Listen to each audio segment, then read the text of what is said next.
Last time अपन ने पढ़ा था कि मेटल एंड नॉन मेटल किस तरह से एसिड और बेस के साथ रिएक्शन करते हैं। तो अपन ने देखा था एसिड्स तो हाइड्रोजन गैस, एसिड्स के साथ तो मेटल हाइड्रोजन गैस रिलीज़ करते हैं और पॉप साउंड के साथ बर्न होते हैं, और नॉन मेटल्स इतने अलग ही तरह से रिएक्ट करते हैं, और बेसेस ऑलमोस्ट नहीं भी करते हैं। और बेसेस में अपन ने पढ़ा था कि बेसिस के साथ जो है वो मेटल्स जो है पॉप साउंड के साथ हाइड्रोजन गैस रिलीज़ करते हैं, यानी सेम ही रिएक्शन थी। और नॉन मेटल की बेसिस के साथ रिएक्शन थोड़ी कॉम्प्लेक्स थी, जो कि अभी तुम्हारे लेवल की नहीं है, तो वो इसमें नहीं गिवन है। Now the next topic is displacement reaction. ध्यान से सुनना, शायद आपकी ये टर्म फर्स्ट टाइम आई है। Displace, what is the meaning of the word displace, यानी उसको प्लेस से हटाना, ठीक है, वो कहलाती है डिस्प्लेसमेंट रिएक्शन। अब देखते हैं कौन किसको कैसे उसकी प्लेस से हटाता है। तो क्लास 7 में थोड़ा बहुत आपने इस तरह का पढ़ा है, बट आपने एग्जैक्टली ये टर्म नहीं सुनी है आई थिंक। तो एक एक्टिविटी परफॉर्म किया है। यहाँ पे आपको क्या करना है, 100 ml का बीकर लेना है और 5 लेना है ऐसे, और उनको अलग अलग नेम दे देना है, A B C D और E, ठीक है। अब आपको क्या करना है, about 50 ml of water in each beaker. आपको हर बीकर में 50-50 ml का पानी फिल कर लेना है, यानी हाफ फिल कर लेना है सारे बीकर्स में। अब dissolve in each beaker a teaspoonful of each substance as indicated. हर बीकर में आपको जो सब्सटेंस गिवन है उसको आपको डिज़ोल्व करना है, ठीक है। अब वो देखते हैं वो आगे क्या क्या होंगे वो सब्सटेंस। अब थोड़ी देर के लिए इन बीकर्स को फिर छोड़ देना है और अपना ऑब्जर्वेशन रिकॉर्ड करना है। तो देखो, सबसे पहले बीकर ए में आपको यहाँ नीचे गिवन है कि किस में क्या क्या ऐड करना है आपको। बीकर ए में क्या डालना है, बीकर बी में क्या डालना है, सी में क्या डालना है, डी में और ई में। ए में आपने डाला है CuSO4 प्लस जिंक ग्रैनुअल्स, ठीक है, और बी में डाला है CuSO4 plus iron Niels, ZnSO4 plus copper turnings, और डी में डाला आयरन सल्फेट प्लस कॉपर, और ई में डाला है जिंक सल्फेट प्लस आयरन नील, ठीक है। तो यहाँ आपने ये सब इनमें डाल दिया था। अब कुछ टाइम बाद ये हुआ, जो चेंज आया वो ये हुआ। तो आपको इसमें क्या दिख रहा है, ई में कोई भी चेंज नहीं हुआ, ठीक है, डी में कोई भी चेंज नहीं हुआ, सी में कोई भी चेंज नहीं हुआ, बी में चेंज हो गया और ए में चेंज हो गया, ठीक है। तो यानी इन दोनों में रिएक्शन हुई है, ए और बी में। सी, डी और ई में कोई भी रिएक्शन हुई नहीं है, इसलिए उनमें कोई भी चेंज आया ही नहीं, ठीक है। अब देखो होगा क्या इस रिएक्शंस में, what changes do you observe. You have read कि मेटल जो है वो दूसरे मेटल को, एक मेटल दूसरे मेटल को उसकी जगह से हटा देता है, डिस्प्लेस कर देता है, ठीक है, इन एक्वस सोल्यूशन, यानी उसके एक्वस सोल्यूशन में जब वो पानी में मिक्स होता है। इन बीकर ए में क्या था, जिंक ने, यहाँ पे आप देख रहे हो जिंक ने कॉपर सल्फेट में से कॉपर को हटा दिया है, उसकी जगह से उसे डिस्प्लेस कर दिया है, इसीलिए यहाँ रिएक्शन हुई है। तो पहले तो कॉपर सल्फेट ब्लू कलर का था, ठीक है, पहले तो कॉपर सल्फेट ब्लू कलर का था, और अब क्या हो गया, वो ब्लू कलर से इस कलर का हो गया, ठीक है ना। तो that is why the blue colour of, तो यहाँ जिंक ने रिप्लेस कर लिया है, इसीलिए उसका ब्लू कलर जो है वो डिसअपेयर हो गया, ठीक है। और पाउडरी मास ऑफ कॉपर वो जो है डिपॉजिट हो गया at the bottom of the beaker.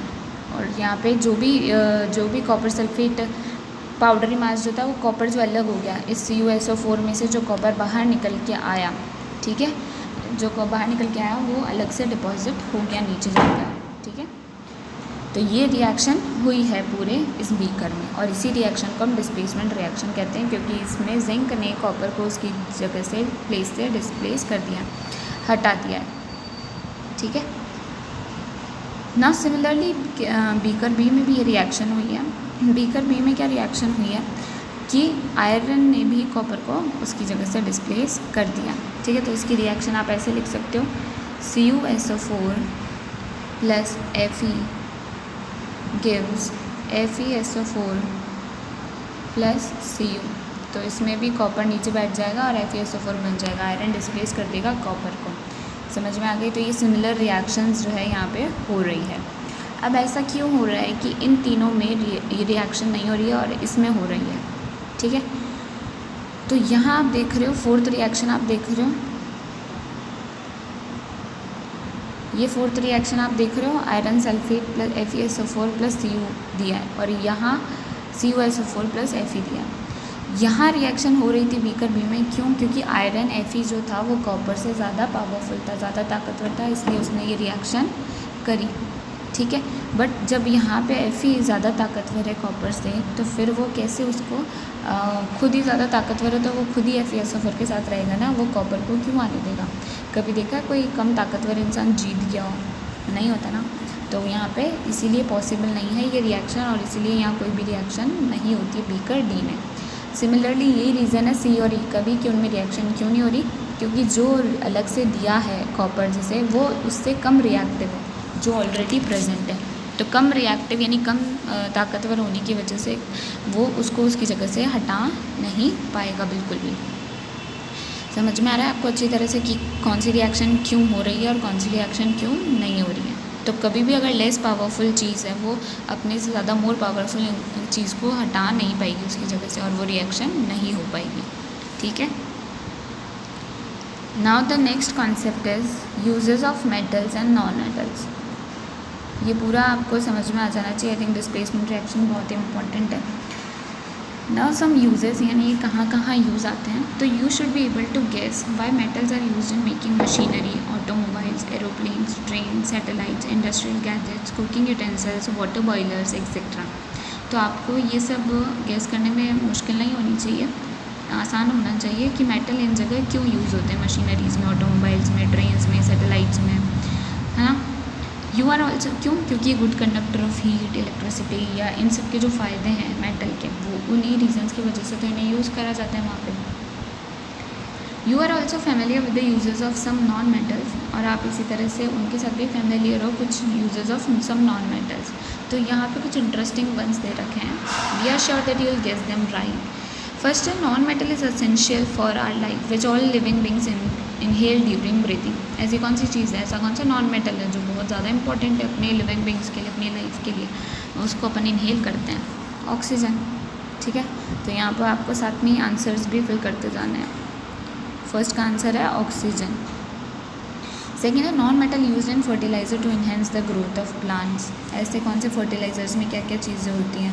अपन ने पढ़ा है यूरिया वगैरह, आर्टिफिशियल फर्टिलाइज़र्स वगैरह, ये सब जो ग्रोथ ऑफ प्लांट्स के लिए यूज़ होते हैं, उनमें से नॉन मेटल आप देख सकते हो। और non metal use in water purification process. कौन सा नॉन मेटल यूज़ होता है? क्लोरीन। वाटर प्योरीफिकेशन मेथड में क्लोरीन यूज़ होता है, ठीक है। क्लोरीन की स्पेलिंग आप लिख लेना, या प्रॉपर नहीं लिखी है।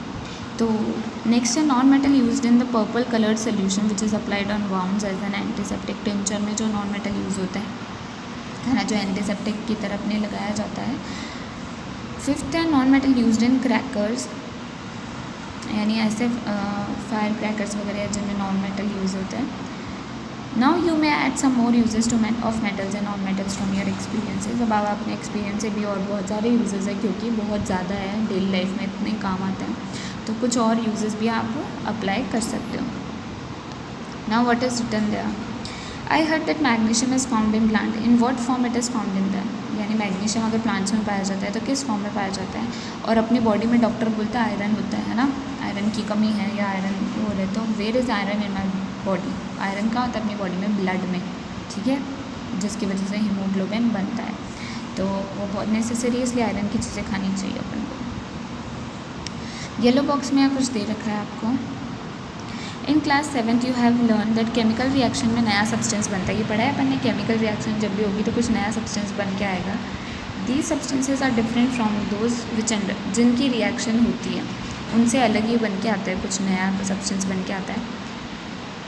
अब अगर now if a substance can not be broken down further by chemical reaction by cooling, heating, electrolysis, it is called element. वो सब्सटेंस जिसको हम हीट करके, कूल करके, इलेक्ट्रोलाइसिस, किसी भी मेथड से हम उसे ब्रेक डाउन नहीं कर सकते, अलग अलग नहीं कर सकते, वो क्या कहलाता है? एलिमेंट।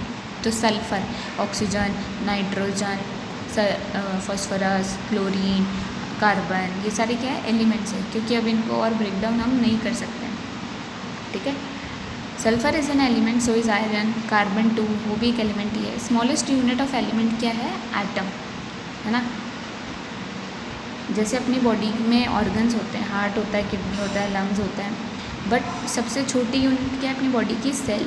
उसी तरह से यहाँ सबसे छोटी यूनिट ऑफ एलिमेंट क्या है? Atom. A sample of an element consist only one kind of atom. तो एक सल्फर में सल्फर के सारे एटम एक जैसे ही होंगे। कार्बन है तो कार्बन के सारे एटम एक जैसे ही होंगे, ऐसा नहीं है कार्बन में एक ही एटम होता है, ठीक है। For example an atom of liquid sulphur would be exactly is the same as the atom of solid और वेपर सल्फर। तो अगर हम सॉलिड की बात करें, लिक्विड गैस, तो सब में एटम एक जैसे ही होते हैं, बस वो एक ही सब्सटेंस के होने चाहिए। ऐसा नहीं बोल दो आपकी कार्बन का सॉलिड देखा और सल्फर का लिक्विड, तो उनके अलग अलग होंगे, ठीक है। Although we have an infinite variety of substances in the universe, the number of elements forming these substances is limited। हमारे पास बहुत सारे एलिमेंट्स हैं नेचर में, ठीक है, इनफाइनाइट तरीके की चीज़ें हैं, बट स्टिल जो नंबर ऑफ एलिमेंट्स हैं, यानी ये जो sulphur, chlorine, carbon, helium, hydrogen ये लिमिटेड ही है। ये कुछ 118 या अभी तो 94 लिखा है आपके इसमें डाटा, बट उसके बाद काफ़ी सारे डिस्कवर हो गए, तो 118 समथिंग कुछ अपने एलिमेंट्स हैं नेचुरली अकरिंग। उसमें से उनको अलग अलग कैटेगरी में डिवाइड किया गया है, कुछ को मेटल्स में, कुछ को नॉन मेटल्स में। इसके अलावा आप देखोगे मेटल्स और नॉन मेटल्स के अलावा आपको कुछ मेटलॉइड्स भी दिखेंगे। समझ में आया? मेटलॉइड्स क्या होते हैं? जिनमें दोनों के कैरेक्टर होते हैं, मेटल्स और नॉन मेटल्स दोनों की तरह बिहेव करते हैं, ठीक है, वो कहलाएंगे आपके मेटलॉइड्स। तो आई होप ये समझ में आ गया होगा आपको चैप्टर। इसमें एक चीज़ इंपॉर्टेंट थी आज के टॉपिक में सबसे ज़्यादा, वो है डिस्प्लेसमेंट रिएक्शन, जो कि आपको डेफिनेटली पूछी जाएगी।